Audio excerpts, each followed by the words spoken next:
Hello dear students, अगर आप 12th में हैं या फिर IIT जेईई या नीट का प्रिपरेशन कर रहे हैं तो ये क्लास आपके लिए काफ़ी इंपॉर्टेंट है, क्योंकि आज के क्लास में हम लोग क्लास 12th के फिजिक्स का जो चैप्टर 2 है इलेक्ट्रोस्टैटिक पोटेंशियल एंड कैपेसिटेंस उसको स्टार्ट करने वाले हैं। यहाँ पे आप लोग लाइन बाय लाइन सारी चीज़ों को पढ़ेंगे और समझेंगे। अगर आप चैप्टर 1 का एक्सप्लेनेशन नहीं देखे हैं तो उसका लिंक इसके डिस्क्रिप्शन में है, आप बाकी सारे वीडियोज़ को भी देख सकते हैं। तो हम लोग यूनिट 1 जो है हमारा इलेक्ट्रोस्टैटिक्स यूनिट 1 का चैप्टर 2 हम लोग स्टार्ट करेंगे आज, इलेक्ट्रोस्टैटिक पोटेंशियल एंड कैपेसिटेंस। चलिए फटाक से स्टार्ट करते हैं। 2.1 टॉपिक है introduction. In chapters 6 and 8 class 11 the notion of potential energy was introduced.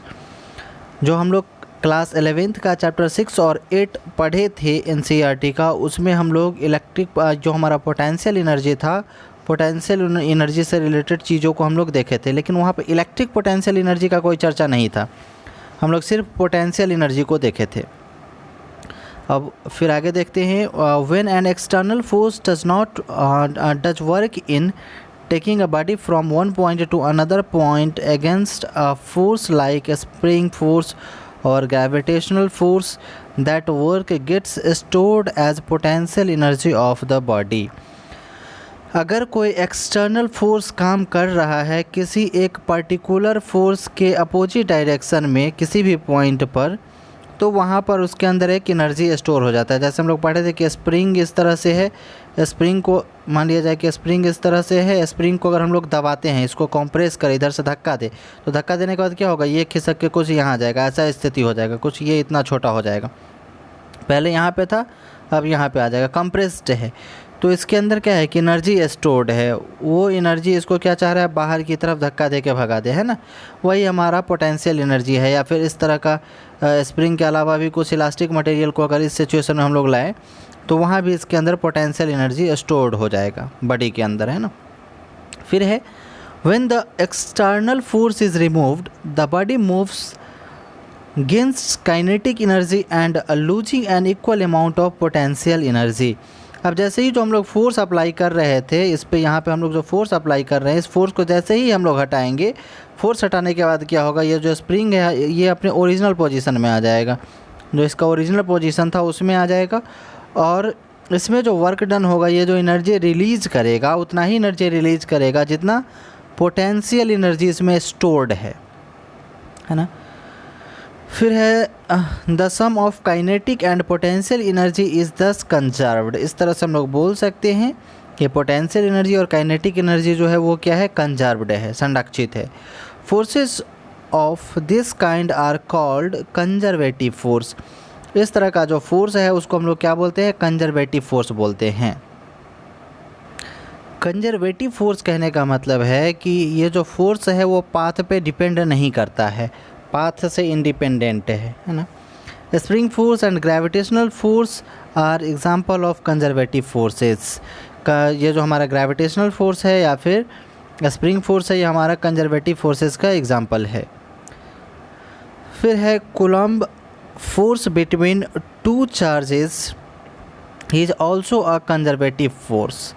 जो हमारा दो चार्जेस के बीच में फोर्स अप्लाई हो रहा है, ये भी हमारा कंजर्वेटिव फोर्स का ही एग्जाम्पल है, क्योंकि ये हमारा देख रहे हैं कि कंजर्वेटिव फोर्स एक दूसरे पर अपोजिट डायरेक्शन में फोर्स अप्लाई करता है, या अट्रैक्टिव करे या फिर रिपल्सिव करे, कैसा भी करे। This is not surprising since both have inverse square dependence on distance and differ mainly in proportionality constant. इसका कहना है कि ये जो हमारा कूलम्ब फोर्स है या फिर हम लोग ये ग्रेविटेशनल फोर्स को देखें, दोनों इन्वर्स स्क्वायर लॉ को फॉलो करता है, जो कि दोनों के बीच का जो डिस्टेंस होता है, दोनों चार्ज ले या फिर दोनों मास ले, दोनों के बीच का डिस्टेंस, ये डिस्टेंस जो है इन्वर्स स्क्वायर लॉ है। मतलब यहाँ जो हमारा फोर्स है ये फोर्स 1/r² के प्रोपोर्शनल है ना। मतलब ये इन्वर्स स्क्वायर लॉ को फॉलो करता है। फिर है the masses in gravitational law are replaced by charges in Coulomb's law. Coulomb's law में हमारा चार्ज होता है और हमारा जो ग्रेविटेशनल लॉ है उसमें हमारा मास होता है। और दोनों के बीच का डिस्टेंस जो है वो इन्वर्स स्क्वायर लॉ को ही फॉलो करता है। फिर है 10 like the potential energy of mass in gravitational field we can define electrostatic potential of a charge in an electrostatic field. जिस तरह से हम लोग ग्रेविटेशनल फील्ड में पोटेंशियल एनर्जी को एक्सप्लेन करते थे, उसी तरह से हम लोग इलेक्ट्रोस्टैटिक पोटेंशियल को भी हम लोग इलेक्ट्रोस्टैटिक फील्ड में एक्सप्लेन कर सकते हैं। फिर है consider an electrostatic field E due to some charge configuration. अब हम लोग एक इलेक्ट्रिक फील्ड ई को एक चार्ज कॉन्फ़िगरेशन के कारण कंसीडर करते हैं। First for simplicity consider the electric field E due to charge Q placed at the origin. सबसे पहले क्या करते हैं कि इलेक्ट्रिक फील्ड को कंसीडर करते हैं ओरिजिन पे, जहाँ पे चार्ज कैपिटल क्यू रखा हुआ है। Now imagine we take a test charge Q from a point R to a point P. फिर हम लोग क्या करते हैं, एक टेस्ट चार्ज को कंसीडर करते हैं एक पॉइंट आर से लेके एक पॉइंट पी के बीच में। एक पॉइंट आर ले लीजिए, एक पॉइंट पी ले लीजिए, है ना। Against the repulsive force due to the charge Q. अब यहाँ पे हमारा चार्ज क्यू है, पॉजिटिव चार्ज है। यहाँ जो हमारा टेस्ट चार्ज है वो भी पॉजिटिव टेस्ट चार्ज है। तो ये इसको क्या करेगा, रिपल्सिव फोर्स इधर अप्लाई करेगा। लेकिन ये यहाँ पे हमारा मान लीजिए पहले आर पॉइंट पर है, इसको आर पॉइंट से हमको फिर पी पॉइंट पर लाना है ना। यहाँ से यहाँ मतलब ये जो इलेक्ट्रिक फील्ड इधर अप्लाई कर रहा है, इसके अपोजिट डायरेक्शन में हमको लाना है। फिर विथ रेफरेंस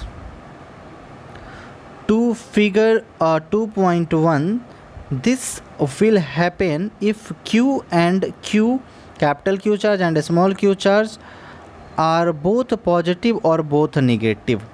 अब जो पहले हम लोग पीछे देखे थे कि ऐसे हमारा कुछ ओरिजिन है, मान लीजिए यहाँ पर जो चार्ज है इसको हम पॉजिटिव मान ले या निगेटिव मान ले, दोनों में से कुछ भी माने, दोनों सेम मानना चाहिए हमको। या तो दोनों निगेटिव मान ले या फिर दोनों को हम लोग पॉजिटिव ही कंसीडर कर ले, है ना। For definiteness let us take capital Q small Q greater than 0। अब हमको क्या करना है कि यहाँ पर एक चार्ज जो है वो कैपिटल क्यू है, मतलब ये तो हम जानते हैं कि ये हमारा मेन चार्ज है, तो ये हमारा बड़ा वाला चार्ज होगा। इलेक्ट्रिक फील्ड में भी इस तरह के सिचुएशन हम लोग देखे थे। और यहाँ जो है हमारा टेस्ट चार्ज है, बहुत छोटा सा चार्ज है, ये अप्रॉक्स 0 के बराबर है लगभग, जिसको हम लोग क्यू नॉट इलेक्ट्रिक फील्ड में लिखते थे। तो यहाँ जो हमारा क्यू चार्ज हम लोग कंसिडर कर रहे हैं वो लगभग 0 के बराबर है, लेकिन 0 से बड़ा है। 2 remarks may be made here. यहाँ पे हम लोग 2 तरह के रिमार्क्स को देख सकते हैं। First, we assume that the test charge Q is so small that it does not disturb the original configuration, namely the charge Q at the origin, or else we keep Q fixed at the origin by some unspecified force. अब हमारा कहना ये है कि यहाँ जो हमारा origin पर यह चार्ज रखा हुआ है, ये चार्ज काफ़ी बड़ा है, और ये चार्ज जो है इतना छोटा है कि ये चार्ज इस चार्ज पर किसी भी तरह का प्रभाव नहीं डाल सकता है। इस तरह का चीज़ हम लोग इलेक्ट्रिक फील्ड में भी देखे थे कि इलेक्ट्रिक फील्ड इसके कारण भी जनरेट हो रहा है और इलेक्ट्रिक फील्ड इसके कारण भी जनरेट हो सकता है। लेकिन ये चार्ज हमारा इतना छोटा है कि इससे जो इलेक्ट्रिक फील्ड निकल रहा है वो इस पर कोई भी प्रभाव नहीं डाल पाएगा। सपोज कीजिए कि ये इलेक्ट्रिक फील्ड क्रिएट कर रहा है, मान लीजिए इलेक्ट्रिक फोर्स इसका मान लीजिए कि 200 न्यूटन है, कुछ इलेक्ट्रिक फोर्स 200 न्यूटन का ये क्रिएट कर रहा है इधर, और ये जो इलेक्ट्रिक फील्ड क्रिएट कर रहा है, इलेक्ट्रिक फोर्स क्रिएट कर रहा है, वो मान लीजिए कि 0.001 न्यूटन का क्रिएट कर रहा है। तो ये 200 न्यूटन की तुलना में ये क्या हो गया, बहुत छोटा, निग्लेजेबल है, इग्नोर किया जा सकते हैं। उसी सिचुएशन को ये बोल रहा है कि इसको हमको क्या करना है, इग्नोर करके चलना है, या फिर इमेजिन करना है कि ये जो चार्ज है हमारा यहाँ पे किसी भी फोर्स के कारण फिक्स्ड है। मतलब इधर कोई चार्ज, इधर कोई चार्ज, इधर कोई चार्ज, मतलब ऐसे बहुत सारा चार्ज है, हो सकता है, जिसके कारण ये यहाँ पर एकदम फिक्स्ड है, ये बिल्कुल भी नहीं हिलेगा, इस पर कोई फ़र्क नहीं पड़ेगा इसके कारण, मतलब ऐसा माना जा सकता है। फिर है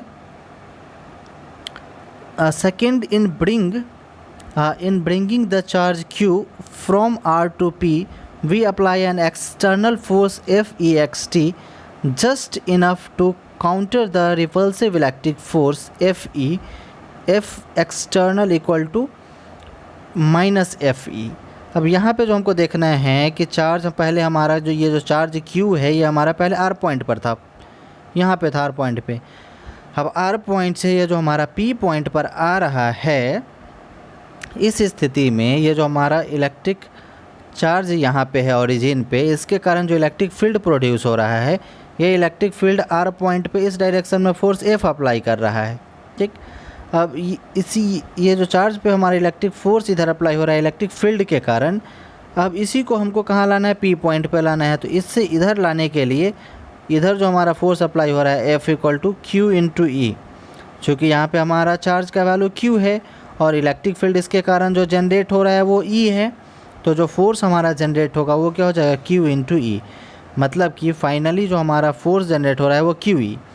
तो वही फोर्स, उतना ही फोर्स, एटलीस्ट कम से कम इतना ही फोर्स हमको चाहिए इस तरफ चार्ज को मूव कराने के लिए। तो इधर जो फोर्स डेवलप होगा वो क्या हो जाएगा, -F। इधर F फोर्स लग रहा है, तो फोर्स चूँकि हमारा वेक्टर क्वांटिटी है, तो डायरेक्शन अगर अपोजिट होगा तो हम लोग माइनस लगा देंगे। डायरेक्शन को जैसे ही हमको अपोजिट शो करना है उसमें हम लोग माइनस लगा देंगे। तो -F फोर्स, इधर फोर्स लग रहा है फाइनली चार्ज को R पॉइंट से P पॉइंट तक लाने में। वही चीज़ यहाँ पे मेंशन किया हुआ है। फिर है this means there is no net force on the acceleration of the charge Q when it is brought from R to P। अब इसका कहना है कि इसका अर्थ ये निकलता है कि फोर्स जो है हमारा चार्ज Q पे जो लग रहा है R से P पर लाने में, वो क्या करेगा, उसका कोई भी नेट एक्सेलरेशन नहीं होगा। चूँकि हमारा फोर्स दोनों सेम है, जितना इधर उतना ही इधर, तो नेट एक्सेलरेशन इसका कहना है कि कुछ भी नहीं होगा। हमारा नेट एक्सेलरेशन जो है वो कंसिडर नहीं किया जाएगा। It is brought with infinitesimally slow constant speed. अब इसका कहना है कि इसको इनफाइनाइट से, मतलब इनफाइनाइटली स्लो स्पीड से हम इसको लाते हैं। मतलब कांस्टेंट स्पीड बोलिए, और इनफाइनाइटली स्लो मतलब बहुत ज़्यादा छोटा स्पीड से। मतलब R पॉइंट से P पॉइंट पर जो हमारा चार्ज आ रहा है वो बहुत ही छोटा स्पीड से आ रहा है। इनफाइनाइट, इसका कहना है कि इनफाइनाइट स्मॉली बोल सकते हैं इसको, मतलब इनफाइनाइट अनंत छोटा सा स्पीड से आ रहा है। फिर है in this situation work done by external force is the negative of work done by electric force. अब इसका कहना है कि जो हमारा वर्क डन हो रहा है एक्सटर्नल फोर्स के कारण, नेगेटिव वर्क डन जो हो रहा है वो नेगेटिव वर्क डन हम लोग कंसिडर करेंगे, चूँकि इधर जो हमारा फोर्स लग रहा था वो पॉजिटिव फोर्स था और इधर जो हमारा फोर्स है वो नेगेटिव फोर्स है। तो जो हमारा फोर्स के कारण जो वर्क डन हो रहा है उसको हम लोग नेगेटिव वर्क डन बोल सकते हैं। फिर है and gets fully stored in form of potential energy of the charge Q। अब फिर से ध्यान में थोड़ा सा हम लोग उस कंडीशन को लाएंगे, स्प्रिंग वाले कंडीशन को। यहाँ पे हमारा ये इलेक्ट्रिक फील्ड क्रिएट कर रहा है, मतलब इस डायरेक्शन में ये फोर्स क्रिएट कर रहा है, फोर्स अप्लाई कर रहा है इस डायरेक्शन में, और चार्ज को हम लोग कहाँ से ला रहे हैं, R पॉइंट से P पॉइंट पर ला रहे हैं। मतलब चार्ज को यहाँ से यहाँ पे चार्ज तो हमारा आ रहा है, लेकिन इसका ये जो फोर्स अप्लाई कर रहा है इधर इस डायरेक्शन में, ये फोर्स का वैल्यू क्या होगा, धीरे धीरे बढ़ता जाएगा। यहाँ पे था तो थोड़ा सा कम था फोर्स का वैल्यू, यहाँ पे थोड़ा बढ़ेगा, यहाँ पे बढ़ेगा बढ़ेगा, यहाँ पे क्या होगा, फाइनली बहुत ज़्यादा फोर्स बढ़ जाएगा। मतलब कि इसके अंदर यहाँ पे क्या हो जाएगा, इलेक्ट्रिक पोटेंशियल डेवलप हो जाएगा। जैसे स्प्रिंग में हम लोग देखते थे, स्प्रिंग हमारा कुछ ऐसा होता था और इसको हम लोग धक्का दे के यहाँ पे जब ला देते थे, यहाँ पे कुछ इतना छोटा सा कर देते थे, तो इसके अंदर क्या होता था, यहाँ पे मैकेनिकल पोटेंशियल एनर्जी या फिर सीधे पोटेंशियल एनर्जी बोलिए, पोटेंशियल एनर्जी डेवलप हो जाता था। उसी तरह यहाँ पे R पॉइंट से P पॉइंट पर जैसे ही हम लोग लाएंगे, इसके अंदर पोटेंशियल एनर्जी डेवलप हो जाएगा, जिसको हम लोग इलेक्ट्रिक पोटेंशियल एनर्जी कहते हैं, है ना। तो P पॉइंट पर इसमें इलेक्ट्रिक पोटेंशियल एनर्जी डेवलप हो जाएगा। फिर है वहाँ पे स्प्रिंग वाले केस में भी हम लोग देखे थे, जो पोटेंशियल एनर्जी डेवलप हुआ था -kx² करके हम लोग देखे थे। निगेटिव वर्क डन वहाँ पे भी हमारा हुआ था, है ना। मतलब निगेटिव वर्क डन यहाँ पे एक्चुअली फोर्स हमारा पॉजिटिव इस डायरेक्शन में लग रहा है, लेकिन हमको फोर्स इस डायरेक्शन में कंसिडर करना है, तो वर्क डन भी तो हमारा नेगेटिव हो जाएगा ना। तो निगेटिव वर्क डन होता है, इस तरह क्वेश्चन हो सकता है कि ऑब्जेक्टिव में आपसे पूछ दे। कि पोटेंशियल एनर्जी जब स्टोर्ड हो तो उस समय कौन सा वर्क डन होता है, तो आप उसमें निगेटिव वर्क डन वाले पे टिक करेंगे। फिर है if external force is removed on reaching point P the electric force will take the charge away from Q.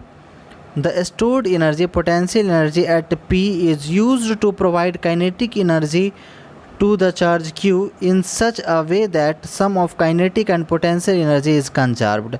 जो हमारा वहाँ पे होता था नॉर्मल पोटेंशियल एनर्जी में वही सेम हो रहा है। इसका कहना है कि अगर चार्ज को पी पॉइंट पर लाने के बाद हम लोग अगर छोड़ देते हैं तो छोड़ने के बाद क्या होगा, ये इलेक्ट्रिक फोर्स अप्लाई करेगा, इलेक्ट्रिक फील्ड अप्लाई करेगा, जिसके वजह से ये फिर पी पॉइंट से अपने ओरिजिनल पोजीशन आर पॉइंट पे आ जाएगा। किसके कारण, जो इलेक्ट्रिक पोटेंशियल एनर्जी इसके अंदर स्टोर्ड है, स्टोर्ड इलेक्ट्रिक पोटेंशियल एनर्जी इसका काइनेटिक एनर्जी में कन्वर्ट हो जाएगा और काइनेटिक एनर्जी के कारण फाइनली ये पी पॉइंट पर चला जाएगा, आर पॉइंट पर चला जाएगा, पी पॉइंट से आर पॉइंट पर चला जाएगा।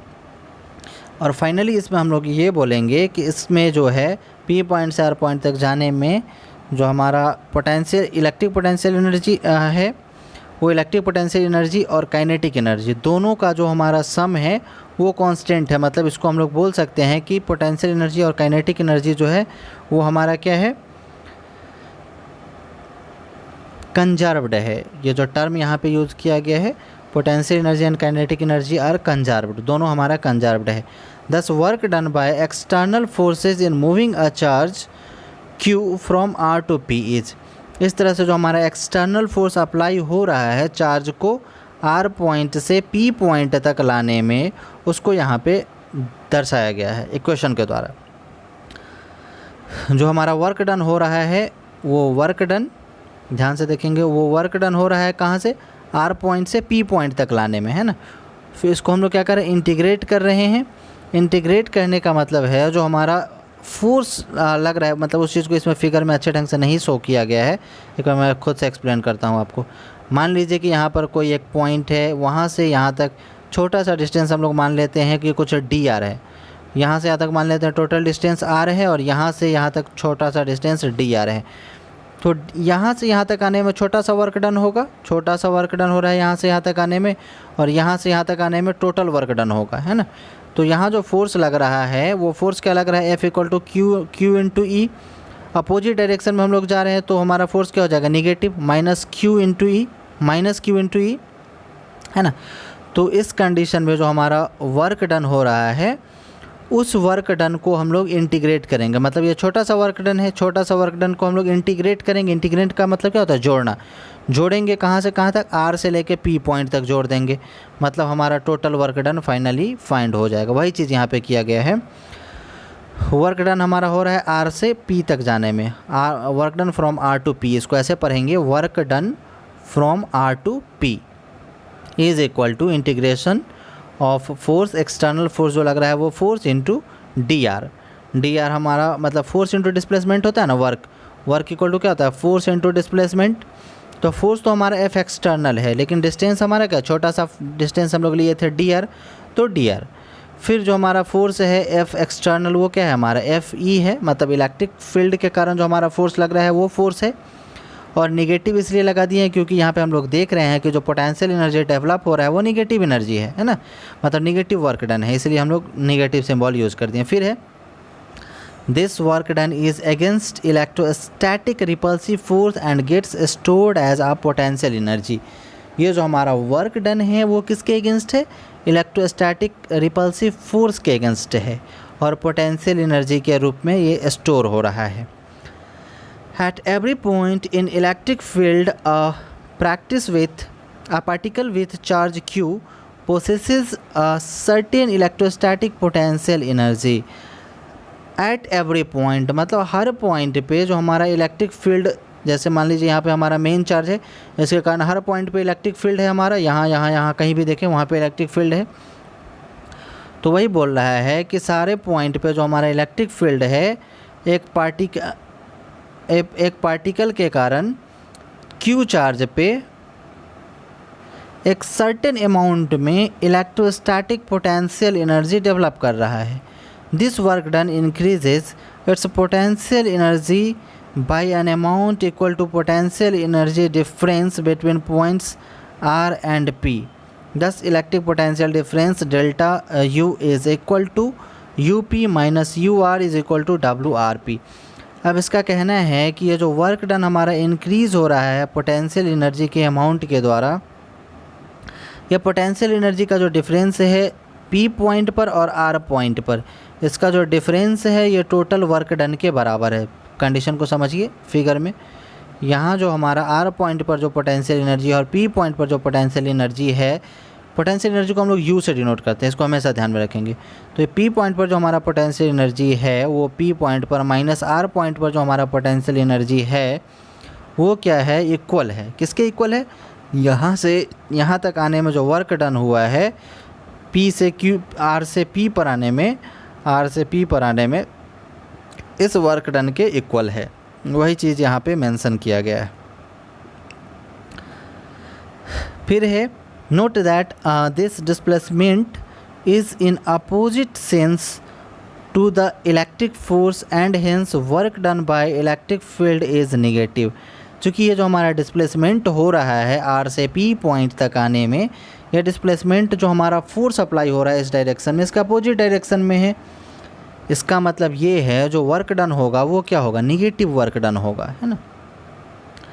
फिर है therefore we can define electric potential energy difference between two points as a work required to be done by an external force in moving charge Q from one point to another for electric field of any arbitrary charge configuration. इस तरह से हम लोग define कर सकते हैं electric potential energy difference को। कैसे डिफ़ाइन कर सकते हैं, एक पॉइंट से दूसरे पॉइंट तक ले जाने में जो हमारा वर्क डन होता है पर यूनिट चार्ज पे, उसको हम लोग बोलेंगे इलेक्ट्रिक पोटेंशियल एनर्जी। फिर से सिचुएशन को समझिए, जो हमारा वर्क डन हो रहा है एक पॉइंट से दूसरे पॉइंट तक ले जाने में किसी भी चार्ज को या फिर पर यूनिट चार्ज को, ये हमारा वर्क डन को हम लोग बोलेंगे इलेक्ट्रिक पोटेंशियल एनर्जी, जो किसी भी इलेक्ट्रिक फील्ड में संपन्न हो रहा है। फिर है two important comments may be made at this stage. अब इस स्टेज में हमारा दो चीज़ों को हम लोग देख सकते हैं, मतलब दो कमेंट किया जा सकता है। वो चीज़ क्या है उसको हम लोग देखते हैं। First is the right side equation 2.2 depends only on the initial and final positions of the charge. अब ये जो हमारा इक्वेशन 2.2 है ये सिर्फ किस चीज़ पर डिपेंड करता है, फाइनल पोजीशन और इनिशियल पोजीशन। मतलब इनिशियल पोजीशन और फाइनल पोजीशन सिर्फ दो चीज़ों पर, मतलब चार्ज का जो इनिशियल पोजीशन है और फाइनल पोजीशन है, सिर्फ इन दो चीज़ों पर डिपेंड करता है।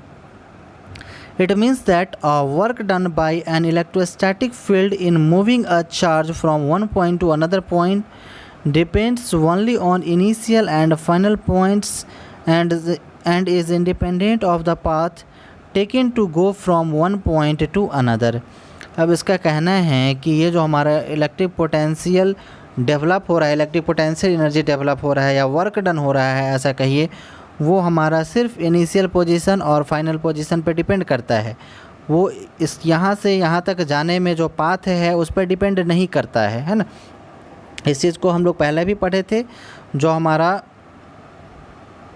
कंजर्वेटिव फोर्स होता है, वो कंजर्वेटिव फोर्स क्या होता है, पाथ पे डिपेंड नहीं करता। मान लीजिए कि यहाँ पर एक शुरू में एक ऑब्जेक्ट यहाँ पर है, यहाँ से आप इसको डायरेक्ट शिफ्ट करके यहाँ पे डाल दीजिए, यहाँ से इसको उठाइए और यहाँ पर आप इसको डाल दीजिए, या फिर इसको आप यहाँ से उठा के पहले यहाँ पर डालिए, फिर यहाँ से उठा के आप इसको यहाँ पर डालिए, फिर यहाँ से उठा के आप इसको यहाँ पर डालिए, है ना। मतलब इसके पैरेलल है, यहाँ पर डालिए, यहाँ से यहाँ पर डालिए या फिर यहाँ से यहाँ पर डालिए।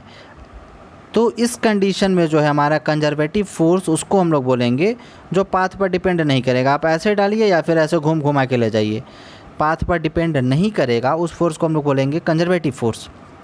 तो यहाँ जो हमारा इलेक्ट्रिक पोटेंशियल एनर्जी है वो क्या है, कंजर्वेटिव फोर्स है। जैसे स्प्रिंग फोर्स हमारा कंजर्वेटिव फोर्स था, मतलब जो पाथ पर डिपेंड ओवरऑल करे ही नहीं। फिर ग्रेविटेशनल फोर्स भी हमारा कंजर्वेटिव था। जैसे मान लीजिए कि एक ऑब्जेक्ट यहाँ पर रखा हुआ है, उसको यहाँ पर डायरेक्ट आप डाल दीजिए, या फिर यहाँ से इसको पहले हम लोग ऐसे ले जाके यहाँ पर डालें, फिर यहाँ से ले जाके ऐसे डालें फिर ऐसे डालें, जैसे आपको एक चाहो डाल दीजिए। यहाँ से यहाँ पर रहे फिर ऐसे घुमा के यहाँ पर रहे, दोनों एक ही बात है, कोई फ़र्क नहीं पड़ता है। मतलब कंजर्वेटिव फोर्स में पाथ का कोई वैल्यू नहीं है, उसमें बस पोजीशन, इनिशियल पोजीशन और फाइनल पोजीशन, इनिशियल पोजीशन और फाइनल पोजीशन पर ही डिपेंड करता है, उसमें यही दो मेन मैटर है। फिर है the concept of potential energy would not be meaningful if the work depend on path. अब इसका कहना है कि जो हमारा कॉन्सेप्ट है पोटेंशियल एनर्जी का, वो मीनिंगफुल नहीं रह जाएगा अगर वर्क डन हमारा पाथ पे डिपेंड करेगा तो, है ना। The path independence of work done by an electrostatic field can be approved using by Coulomb's law. We omit proof here. अब इसका कहना है कि जो हमारा Coulomb's law है वो भी हमारा पाथ इंडिपेंडेंट है, मतलब पाथ पर डिपेंड नहीं करता है उस कंडीशन में भी अगर वर्क डन को हम लोग देखें तो, चूँकि वो भी हमारा क्या है, पाथ इंडिपेंडेंट है, मतलब ऐसा नहीं है कि एकदम पर्टिकुलर डायरेक्शन में ही रहेगा। इस प्रूफ को हम लोग यहीं पे ओमिट करते हैं। फिर हम लोग नेक्स्ट पेज में चलते हैं। इसका सेकेंड वाला जो था उसको हम लोग देखेंगे।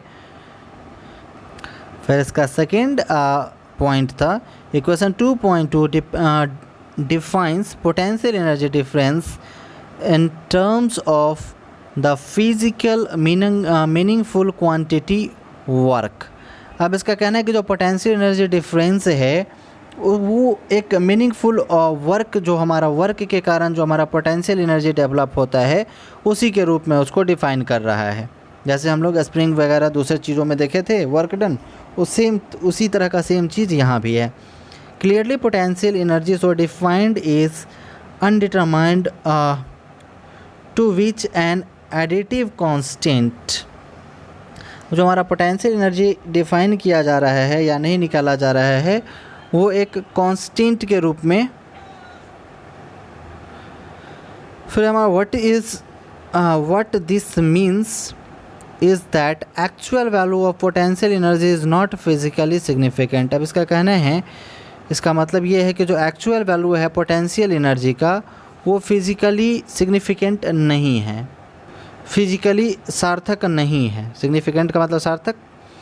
It is only the difference of potential energy that is significant. ये हमारा डिफरेंस जो है वो पोटेंशियल एनर्जी ही है जो कि हमारा सिर्फ सिग्निफिकेंट है। We can always add an arbitrary constant alpha to proportional energy at every point since this will not change the potential energy difference. अब इसका कहना है कि जो हमारा पोटेंशियल एनर्जी है उसमें हम हमेशा एक कांस्टेंट अल्फ़ा को ऐड करेंगे, जो अल्फ़ा किसी चीज़ को प्रभावित नहीं करेगा, लेकिन बस इसको हम लोग ऐड करेंगे। जैसे पी पॉइंट पर जो हमारा इलेक्ट्रिक पोटेंशियल है उसमें हम लोग अल्फ़ा ऐड कर रहे हैं, फिर आर पॉइंट पर जो हमारा पोटेंशियल एनर्जी है उसमें हम लोग अल्फ़ा ऐड कर रहे हैं। फाइनली ये क्या है, हमारा electric potential at point P minus electric potential at point R. फिर है put it differently, this is a freedom in choosing the point where potential energy is zero. अब ये हमारा थोड़ा अलग तरह से है, ये पूरी स्वतंत्रता है इसमें पॉइंट को चूज करने का जहाँ पे हमारी इलेक्ट्रिक पोटेंशियल एनर्जी जीरो है। A convenient choice is to have electrostatic potential energy zero at infinity. अब एक हमारा सुविधाजनक चीज़ या सुविधाजनक चॉइस कहिए ये भी है कि इलेक्ट्रिक पोटेंशियल एनर्जी जीरो है हमारा कहाँ पे, इनफाइनाइट पे, वहाँ से हम लोग कंसिडर करके चलेंगे। With this choice if we take a point r at infinite we get from equation 2.2। अब मान लीजिए कि जो चार्ज को हम लोग पहले r पॉइंट पर मान रहे थे फिर वो p पॉइंट पर आ रहा था, उसको हम लोग मान लेते हैं कि जो हमारा चार्ज है पहले इनफाइनाइट पे है, कहीं पे इनफाइनाइट से p पॉइंट पर आ रहा है, तो उस कंडीशन में जो इक्वेशन 2.2 था हमारा उसको हम लोग ऐसे लिखेंगे, work done from infinite to p is equal to work electric potential energy at point P minus electric potential energy at infinite. इसी चीज़ को यहाँ पर लिखा हुआ है, मतलब इनफाइनाइट पे तो हमारा वर्क मतलब पोटेंशियल एनर्जी जीरो है, इसीलिए हमारा इसको हम लोग जीरो कंसिडर कर देंगे, तो फाइनली क्या बचेगा, electric potential energy at point P. फिर है since the point P is arbitrary, point P जो है वो हमारा आर्बिट्री पॉइंट है, इक्वेशन 2.3 प्रोवाइड्स, ये जो हमारा इक्वेशन 2.3 है वो प्रोवाइड करता है with a definition of potential energy of a charge q at any point। अब हमारा किसी भी एक पॉइंट पर अगर चार्ज को अगर हम लोग देखें तो इलेक्ट्रिक पोटेंशियल एनर्जी का डेफिनेशन हम लोग इस तरह से कर सकते हैं जो यहाँ पर दिया हुआ है। Potential energy of charge q at a point in presence of electric field due to any charge configuration is the work done by an external force equal and opposite to the electric force and bringing the charge q from infinite to a point। इसका कहना है कि electric field के presence में infinite से किसी भी एक पॉइंट P पर चार्ज को लाने में जो हमारा वर्क डन हो रहा है वो पर यूनिट वर्क डन हमारा इलेक्ट्रिक पोटेंशियल एनर्जी कहलाएगा। फिर से सिचुएशन को समझते हैं। इनफाइनाइट से किसी एक पर्टिकुलर पॉइंट पर लाने में जो हमारा वर्क डन होगा वो per unit total work done को हम लोग इलेक्ट्रिक पोटेंशियल एनर्जी कहेंगे। और ये जो इनफाइनाइट से हम लोग चार्ज को किसी एक पर्टिकुलर पॉइंट पर ला रहे हैं वो एक इलेक्ट्रिक फील्ड में कर रहे हैं इन सारे कंडीशंस को हम लोग। तो आज के क्लास में इतना ही हम लोग रहने देते हैं। नेक्स्ट क्लास में हम लोग 2.2 इलेक्ट्रोस्टैटिक पोटेंशियल को देखेंगे। तो मिलते हैं फिर हम लोग नेक्स्ट क्लास में। तब तक आप लोग अपना ख्याल रखिएगा, अच्छा से रहिएगा। तब तक के लिए बाय बाय।